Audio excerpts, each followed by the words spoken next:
Esto es Medidas de Prevención de IACS en Pacientes Quemados, un podcast original de la Sociedad Argentina de Infectología. Episodio 4. Bundles o paquetes de medidas para prevenir IACS en quemados. Cuarto episodio de este podcast de medidas de prevención de IACS en pacientes quemados. Pasamos por las características generales, pasamos por las medidas generales de atención, pasamos por la prevención de la infección en los lechos de las quemaduras y la profilaxis antibiótica, y ahora, Alejandra, Ángel, queremos detenernos en los paquetes de medidas para prevenir IACS en quemados. Bueno, esta es una parte importante de la prevención de las infecciones asociadas a dispositivos. Sabemos que en la Argentina las tasas de infección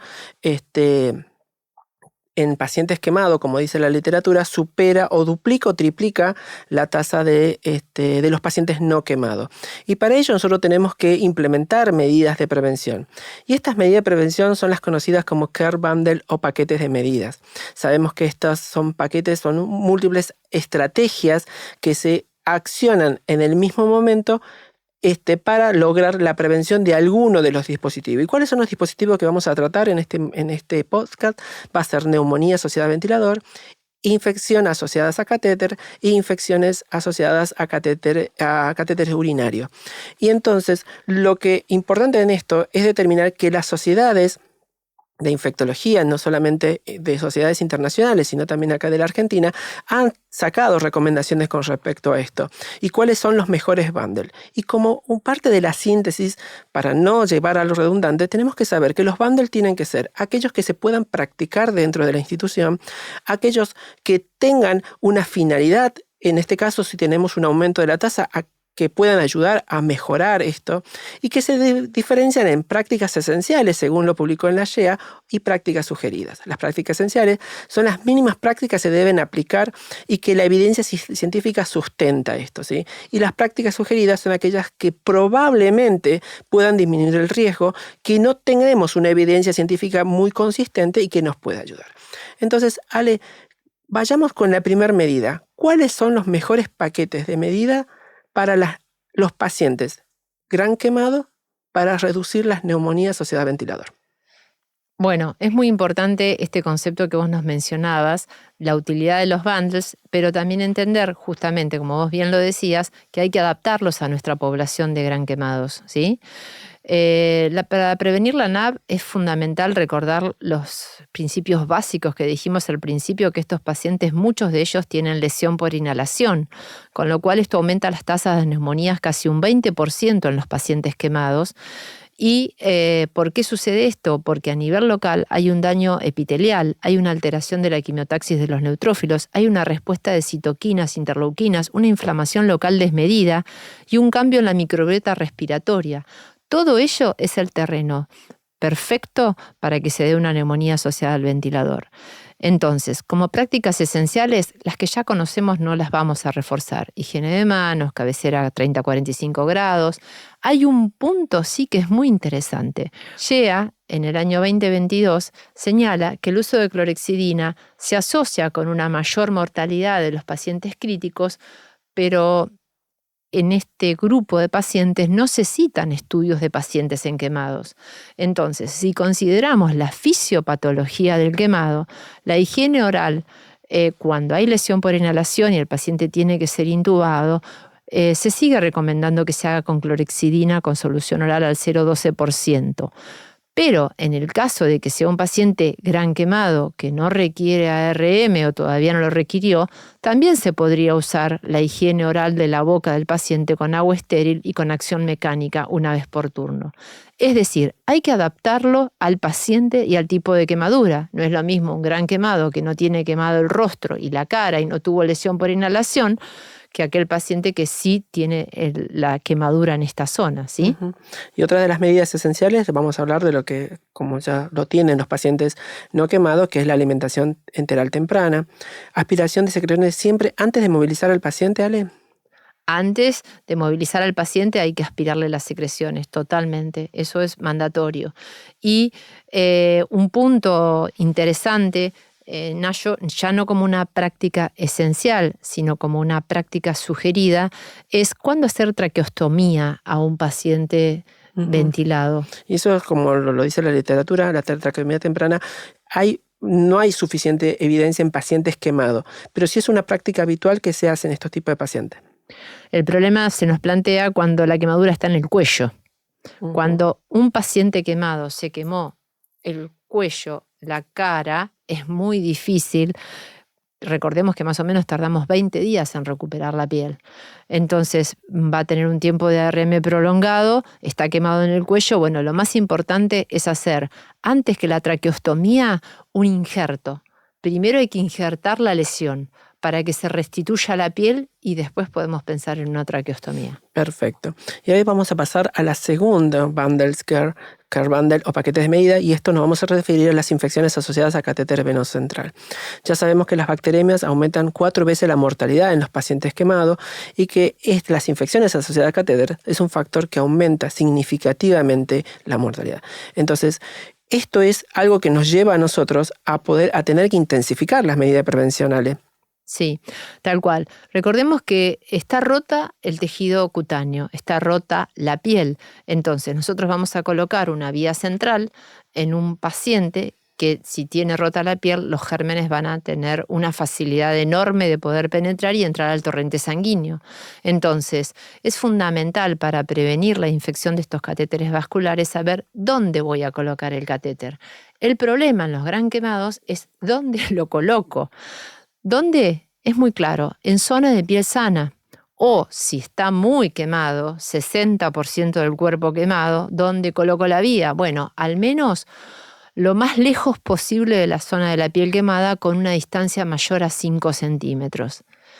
Siempre decimos en nuestras capacitaciones que de preferencia tiene que colocarse vena subclavia, luego vena yugular y luego el acceso femoral. Eso es igual que en los pacientes no quemados, Ángel. Exactamente. Pero ¿qué pasa? Si tengo un paciente que tiene quemado el tren superior, o sea, los brazos, el tronco, la espalda, el cuello, solo me quedan los accesos femorales para colocar.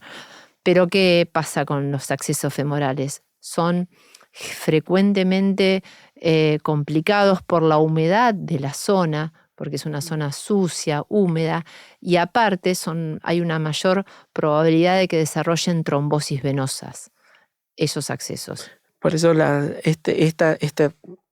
esta sección o este acceso femoral, más en pacientes como esta de humedad, esto favorece mucho a que estas vías se infecten. Y también tenemos que hablar de que hay que utilizar técnicas asépticas para la colocación, que es a través de una higiene con técnica quirúrgica, con higiene de manos, con clorhexidina jabonosa al 2%, y tenemos que tener preparación de la piel. Y en esto quería, si nos podés ayudar, Ale, ¿cómo preparamos la piel para colocar un catéter venoso en un paciente quemado? Bueno, fundamental recordar que el paciente va a tener la microbiota de la piel alterada. Entonces, lo más importante es limpiar el sitio de inserción, desinfectarlo con una solución de clorhexidina alcohólica al 2%. Nosotros en el hospital ya directamente existe un set para colocación de vías centrales donde están las jeringas prellenadas con clorhexidina alcohólica al 2%, lo prepara la farmacia para que cualquiera de los médicos que tiene que hacer este procedimiento aséptico sepa que esa es la manera de desinfectarlo, ¿sí? Y es fundamental para evitar que posteriormente se infecten. También sabemos que la inserción guiada bajo ecografía puede ser útil para reducir el número de intentos de inserción y las complicaciones mecánicas, ¿sí? Así que a la hora de colocación tenemos que pensar todo esto. Bien, la cobertura, como siempre, tiene que ser con un apósito semitransparente, ¿sí? Semipermeable transparente estéril. Pero, ¿qué hacemos con los catéteres impregnados con clorhexidina?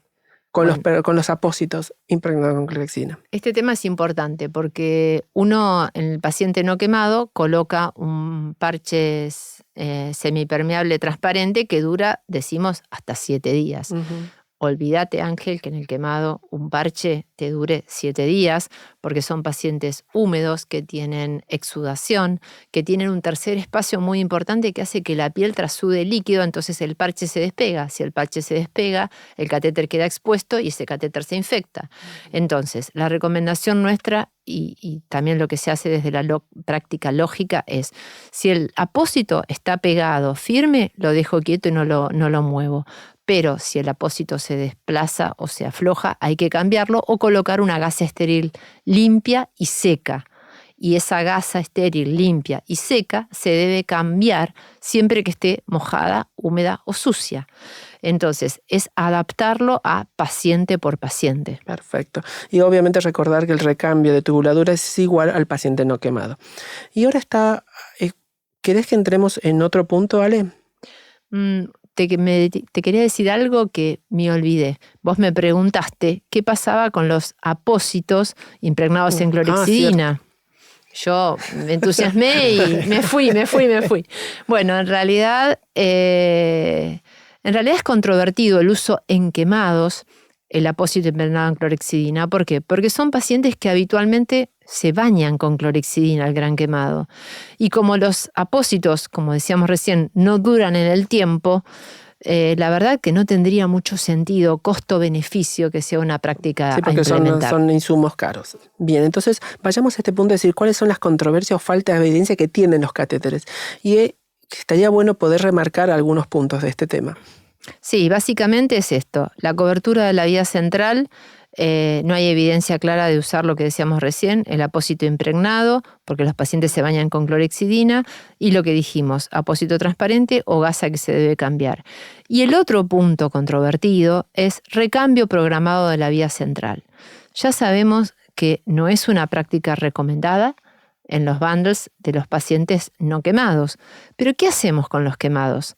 Bueno, la Sociedad Internacional de Quemaduras dice que en realidad esta práctica no es recomendada, pero cada unidad o centro de atención de quemados dice también que tiene que implementar aquellas prácticas que le sean útil a cada centro.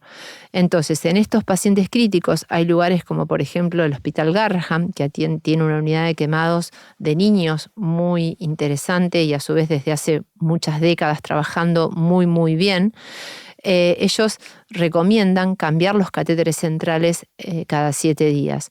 Y en algunos otros centros se recambian cada 6 días. Entonces, bueno, cada centro tiene que valorarlo, inclusive también dependiendo la tasa de infección que tenga en estos catéteres vasculares. Y ahora nos vamos a adentrar en el último dispositivo, que son los catéteres urinarios.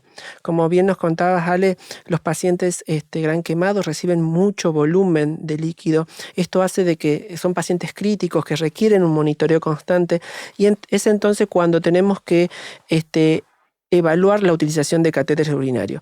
Y eso es lo que uno tendría que tener en cuenta cuando va a elegir el catéter, que tiene que ser según el tipo de quemadura y tiempo de permanencia estipulado. Entonces, ¿cuál sería el mejor catéter recomendado para este tipo de paciente? Bueno, en principio depende, lo que decías recién vos es tal cual, depende dónde está el sitio de quemaduras. Muchas veces los pacientes se queman los brazos, las piernas, no importa, le colocas un catéter común y se recambiará cuando es necesario cambiarlo. No hay un tiempo estipulado para cambiarlo. Pero en el caso de que el paciente se queme, sobre todo los varones, cuando se queman los genitales, es un problema la quemadura del genital y de la uretra. Entonces, de ser posible, habría que colocar una sonda siliconada, porque cuando tienen quemado el pene, vos no le podés estar colocando y sacando la sonda cada vez que pensás que tiene fiebre y que tiene una infección urinaria. Entonces hay que colocar una sonda que tenga una larga permanencia, si es que es un recurso o un insumo que el lugar lo tiene disponible. Y después, bueno, los cuidados son los cuidados básicos, pero con una particularidad. Si yo tengo un paciente que tiene quemados los muslos, hay que tener mucho cuidado de que cuando se traslada el paciente, la sonda no termine quedando arriba del lecho quirúrgico. O sea, son medidas básicas. La sonda hay que tratar de mantenerla lo más alejado posible de las lesiones. Y también tenemos que remarcar que la importancia del retiro oportuno. Cuando ya la sonda no es necesaria porque el paciente está clínicamente estable, hay que retirarlo. Y para eso nosotros desde Control de Infecciones tenemos que trabajar en esto que es el retiro con el personal de salud, estar informado y obviamente sugerir el retiro de la sonda. Excelente. El episodio 4 acaba de terminar con un panorama más que completo sobre paquetes de medidas para prevenir IACS en quemados y nos asomamos al próximo y último episodio, el número 5, higiene ambiental, manejo de ropa y residuos y las conclusiones de este tema. Medidas de prevención de IACS en pacientes quemados es un podcast original de la Sociedad Argentina de Infectología. Conducción: Diego Pietrafesa. Doctores invitados: Alejandra Biglia y Ángel Colque. Grabación en Estudio Red. Realización: Aluen Producciones.